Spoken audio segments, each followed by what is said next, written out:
Welcome to Somalia. Civil war, terrorism, and famine may have plagued this land. But Afgoye and Baidoa's farmers, with the support of Somalia Resilience Program, SomRep, are rising up against all odds to make Somalia the land of plenty once again. Alhamdulillah,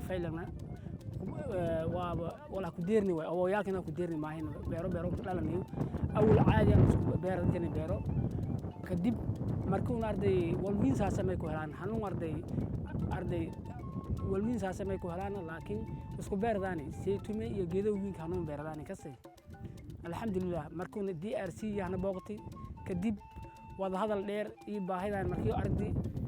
SomRep is a consortium of 7 international NGOs aiming to enhance the resilience of chronically vulnerable households, communities, and systems across Somalia. We are in a consortium of 7 NGOs that came together following, I think, the 2011 famine, and this consortium was formed in 2013. And the main reason why this consortium was formed was to address the chronic vulnerability of the people, especially to drought and shocks that were being experienced over the years, which made it impossible for people to recover. And as such, the 7 NGOs came together so that they can be able to work together, bring together different expertise from different agencies on how they can together address this chronic vulnerability. In just 3 years, 3 agencies combined forces to introduce and uphold good agricultural practices at Bay and the Lower Shabelle region. As the region turned green, the fortunes of at least 30,000 poor households also changed. This program is being implemented in Baidoa and in Lower Shabelle, particularly Afgoye, by CARE in Afgoye, DRC and Kupi in Baidoa district. Having identified water as a game changer in farming, SomRep rehabilitated 31 shallow wells, 3 canals, and provided water pumps and generators here in Baidoa. We had improved the number of months when water would be available. The strategic water resources that were established across the project interventions before, maybe 2 months into the dry season or 1 month into the dry season, all those resources would dry and people would start struggling. But with the project, we have seen that at least 3 months into the dry season, they still have that water and even able to bridge up to the next rainy season when water becomes available. The transformation is evident. What was a perennially hunger-stricken community is now the producer of all kinds of vegetables, fruits, and cereals. With the good tidings, the youth who looked beyond for greener pastures are now beginning to appreciate the wealth that springs from their land. Okay, make a look at ardayda oo dhikadaas jaamacada Zamzam oo baradayta kulliyada agriculture-ka taasoo ay dhiirigeliyay tababaradii faylay oo hay'adda DRC inbidi taasoo eed injeeladi oo ku dooradii kulliyada agriculture-ka antaan ka faa'iiday beeraleydu waa ayaga ee beertay bisaan ka manage garay saan macnaa wala abuurokay am kala wax beerashaday sidaan control da beertayday sidaan cayaanada iyo walaasan isku difaaca faday taas ay dhiirigeliyay intaan macnaa nagada qof beerley oo ana dhikado jaamacad beere ah taas ay tinayba sabab haytay hay'adda DRC oo mar walba in hoolnayti si beerleydu koranka qaada fadhi taas ay waan ciidanka mahadceliyay hay'adda. SomRep has ploughed enormous resources to support and build capacity among farmers here. The way they are farming was traditional before, so we have given them good agricultural practice training.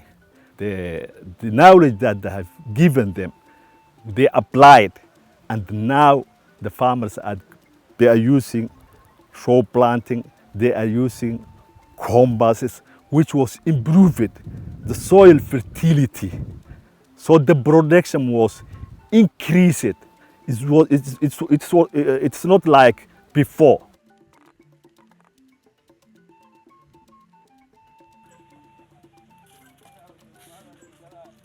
communities are now able to understand the good agriculture practice that we have supported with.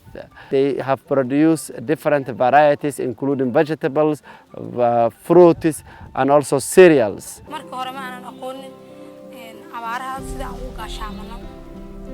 laakiin SomRep gareeda markay noo imaaday waxayna bareen sida uga gaashaamo lahayn abaaraha hadii aan ahaan lahayd dhanka beeraha waxaana la baray markay ay jirto abaaraha dalagii oo ku haboon ee la beero lahay waqtigaas dadka aan wacyi gelinaa waxaana ka wada hadalnaa sidii aan wax u yeeli lahayn waxaana sameynaa cartuur iyo jawaano. We also supported access to market is where we supported with construction of feeder roads that made them access to the market. Before we came here, you can witness the difference between before and currently from the production.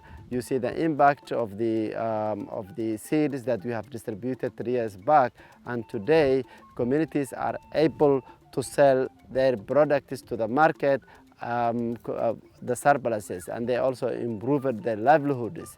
The idea of the SomRep programming was communities to be supported so that they will be able to be resistant during the shocks. aad iyo aad aan u mahadsantihiin walaalayaal ma sha Allah galad weyn aan noo gasheen meeshaan qorax iyo waxay ahayd dhiiqo iyo rafaad ma sha Allah hadii meel fiican oo nadiif ah noo dhisteen oo sar oo waxay oo ma sha Allah taada kale hay'adan waxaan ku cusbanaynaa wadooyinka iyo meeshaha oo dhiiqada badan oo jidaha iyo meelaha boholaha iyo saasana lagu soo bilaha iyo saana lagu nidaamay lahaa dhexdeeda. With the bumper harvests coming from the farms, storage, especially for cereals, became an urgent necessity. We have constructed a modern grain storage that all the community or all villages, they will store in their grains. This one, it has improved for the sites of floods that used to wash away the grains. Also, it improved the pests. It has improved also the other challenge they are having, like a soil mixing up with the grains. Inside the stores, the farmers have further devised ingenious ways to store the produce. lama soo koobi karo runtii SomRep waxyaabaha ay halkaas ka qabatay oo hadda la taaban karo waxaa ka mid ah ninka la yiraahdo training badan oo ay u sameysay beeraleyda yaryarka ah oo sida gap training waxaa ka mid ah kanaalada qoday waxaa ka mid ah ninka la yiraahdo ay u sameysay dadka bulshada si ay isku caawiyaan dhexdooda waxaa kaloo ka sameeyay oo joog ahay cooperative wada iskaashi tuulkii ayaan abaabulnay runtii 19 tuulo ay ka shaqeysay SomRep. A once fragile community vulnerable to cyclic droughts is now taking control of its destiny and has hope for the future.